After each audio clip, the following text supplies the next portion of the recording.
Hey guys, Darth Aurora here, just doing a couple laps around the yard to get the old legs stretched out.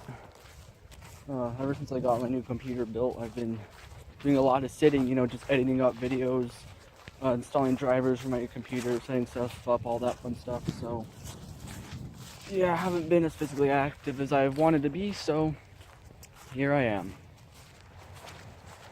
Um,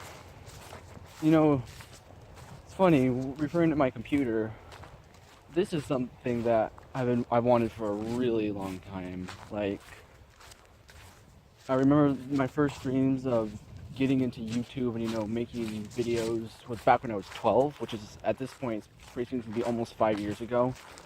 I remember that was back when I first discovered Minecraft, and I was one of those people. Anyways, this is back when I first discovered Minecraft, and there were several YouTubers that I watched, and I loved what they did, and it looked like they had so much fun. I thought Minecraft was really fun too, so I really wanted to get into it. But when you're 12 years old, you don't have that much money. I remember when I thought like $50 was like an unattainable goal, so it was a while before I was able to seriously think about getting a nice PC and getting into YouTube.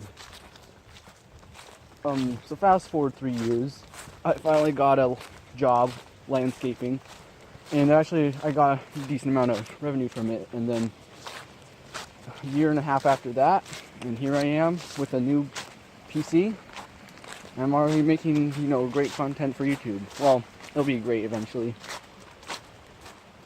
But it's funny, I've always looked towards getting my computer as a time where I would finally find I call it my niche of happiness, where once I got my computer, I'd get a better sense of what my purpose in life was, because I feel like, and I felt like for a long time that at least video editing is kind of where my forte is. I'm thinking of getting a school degree in that. So I've always thought that.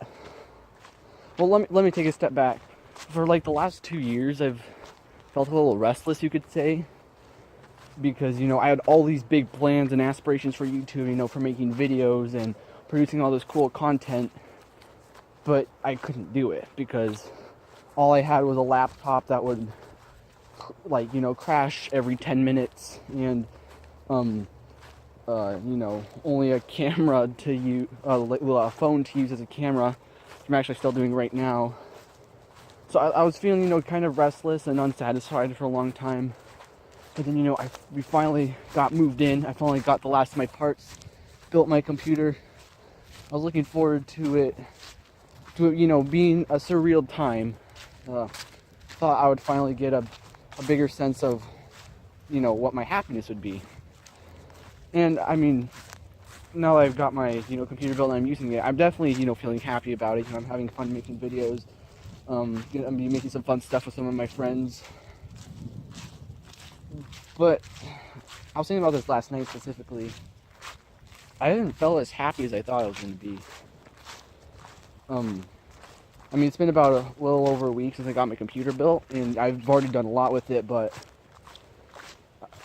I've been feeling like, even so, I kind of feel like something's been missing. Like there's some emotion that I should be feeling, like some form of a happiness that somehow evaded my senses.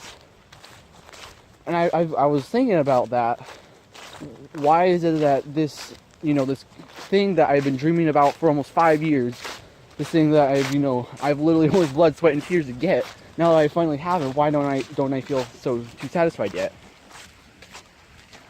And funny thing is, I think I found the answer while reading a book for my English class. So I'm reading a book called The Happiness Project by Gretchen Rubin. She's a writer. She writes a bunch of stuff.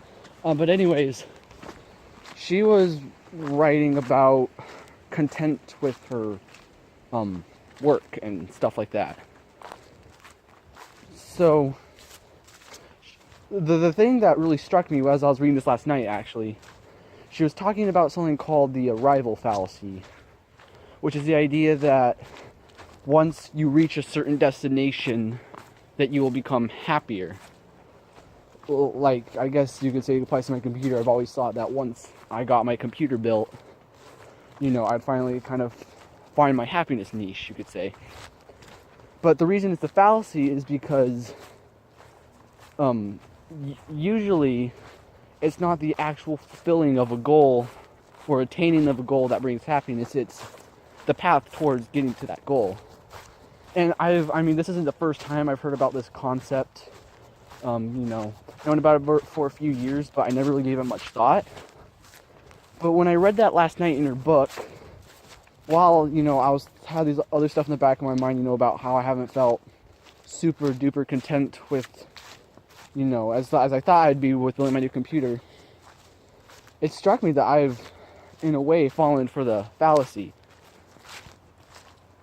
I've been set my dreams so far off in the distance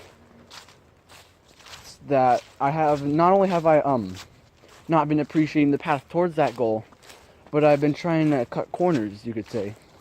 Now, what I mean by that is I've been trying to make, my life as easy as possible. I'm taking all online classes at college, so I have a lot more free time than the average student. I usually try to avoid doing any long, laborious jobs so that I have more free time again. I haven't even read like a nice long book in a long time because I felt like I've always had other things that are more important than that. So not only have I been ignoring, just enjoying the circumstances that I've had, before attaining my goals, I've also been trying to, kind of almost numb the journey so that I haven't even been able to feel any happiness I might have gotten from investing my emotions into the path to my goal. I know it sounds a bit weird, but I hope I'm making sense.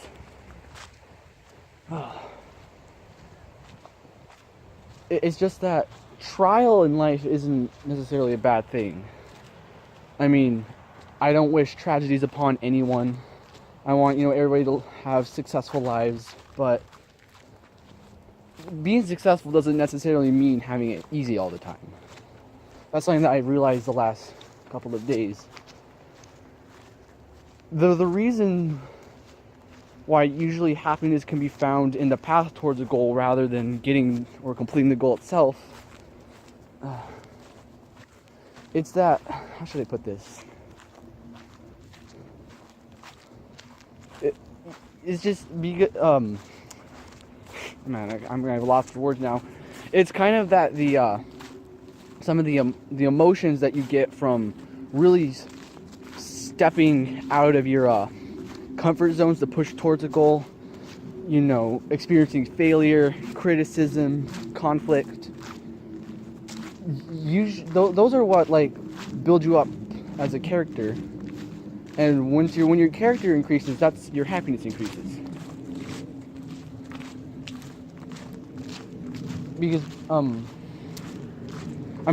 everybody has their own limitations. I get it that, some people are introverts. I consider myself an introvert-ish. I don't like falling in people's faces like it's a really hip title. I think it describes my personality type pretty well. So there are, limitations within the people's personality and abilities that, prevent them from doing certain things, and that's understandable. But you're never gonna find contentment or happiness if you never push the boundaries a bit. Because usually when you're just completely 100% of the time wallowing in things that are familiar, familiar workplace, familiar workload, familiar faces, familiar places, familiar with everything, you're not necessarily going to find happiness there. You're going to kind of find a form of restlessness. Because, this is another point that Gretchen Rubin made in her book, is that happiness is growth. When you're growing as a person, when you're gaining wisdom, learning new things, when you're growing, that's when you start to find happiness in the form of, contentment, knowing that you're improving your life, you're improving yourself. So when you don't push the boundaries, don't try anything new, don't try to take the first step out of your front door ever, you're not growing. And, it may feel safer, easier, to stick with what's familiar, what's easy, but you're not going to gain any growth from it, and therefore you're not necessarily going to find happiness. And, when you're just stuck in doing the same things over and over for a long time, that eventually translates into restlessness. The reason I know that is because that's what's happened to me. Especially in the last 2 years where it's actually become viable for me to think about, getting this computer to make YouTube videos. I've fallen for the assumption that I need to, like, in the meantime, while I wait to get my YouTube channel, I might as well make my life as easy as possible. When I've done that by, not participating in, too many school events, or, going on too many trips with the family, or, doing something like learn the piano or a new language, or, take an extra class or something like that. I've kept myself in this box, this box of, I should say, ease. And I'm still not quite sure what the exact reason I've done that is. It's been mostly self-conscious. But basically, it made me feel restless. I wasn't enjoying the path towards, getting my computer and finally being able to do something that I love. I was just trying to easeify it for no apparent reason, probably just besides I'm a weak person, which I'm working on. So now that I've realized this, it's put some things into perspective.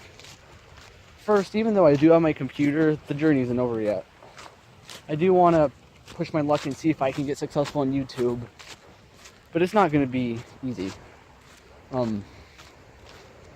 Actually, I think I watched this in a PewDiePie video once. The mistake many small YouTubers or celebrities or writers or anybody who's trying to gain recognition and success in a particular field, when they look to those who have succeeded, people that they look up to, they assume that they need to do what these famous successful people are doing right now to succeed. But the thing is, if you look back at where these successful people started, the roots, they weren't any better off than the average person. I guess I could point to PewDiePie. He gets 5 million views per video, and he makes video every day. He has his own style, his own editing format. It's funny, people enjoy it, and people are watching it, and I'd say he's successful. But in the very early days, I remember he said he got excited when he first hit 100 subscribers. And back then the editing wasn't so flashy. He maybe didn't upload as consistently. The content wasn't as diverse as it is now. It's just everybody has their own place where their path starts. The path to the success, there's a quote that says the path to success is well trodden. I don't believe that, because I feel like in most cases everybody has a different path. And let me adjust that. And how should I put this? I kind of feel like part of feeling content with your path towards attaining a goal is just realizing that your path you shouldn't measure up your path to what other people's paths have been, be it somebody who's super successful or even another peer, because it's different for everyone. And you just need to find happiness in facing the trials and successes of your path right now, not just worrying about trying to get to your goal as quickly as possible or trying to make your life as predictable and easy as possible. It's just you're not going to find content or happiness that way, and that's something that I've realized and that I'm going to try and improve in my life. I think I'm going to start by not slacking off on getting things done. I'm a little bit of a procrastinator. It is a weakness. I'm going to work on that. And I'm going to try to push myself, to step out of the boundaries that I've subconsciously set for myself the last 2 years. And, and be more productive, even if it's only in a subtle way. I feel like, as a Christian, there's a whole lot more I could say about happiness, but you know, it'll take several videos to go over my whole theology on it, my whole philosophy and everything. But as far as this subject goes, as far as just enjoying the path that I'm on and seeing the lessons and emotions to feel and learn in this path, I kind of feel like this is something that could apply to a lot of people. I mean, we live in a society that pushes for the enjoyment of the here and now. They tell you that, like in the world of relationships, we're dating so popular. It is no longer about, commitment in a relationship. It's now about feeling good,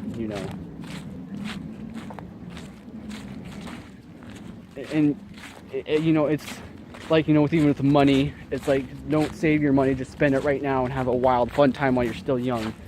And I feel like that's the completely wrong way to go about it with your life. And I kind of rambling a bit now, but it's just, no matter what stage in life you are, there's always something to learn, always something to glean from your experiences. So don't look to what other people are doing, and don't look too far into the future.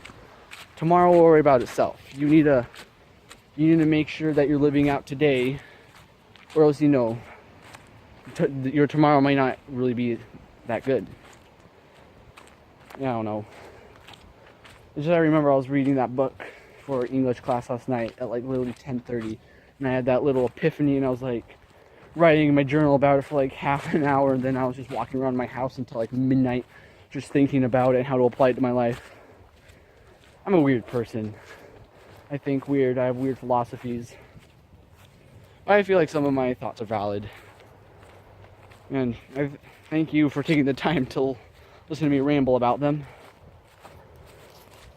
I guess just to leave you off, there's nothing wrong in wanting to complete a goal. I mean, the path to the goal is important, but if there was no goal at the end of the path, then it'd be meaningless. But you have to be sure that you value the path at the same time. Because usually it's in the path that we learn the most and get the most happiness, not necessarily in attaining the actual goal. Yeah, that's all I really have to say. It's getting dark. I'm gonna have to actually go off to help at a children's youth group thing, so I think I'll log off now. It's been Darth Aurora, and I hope you enjoyed this video.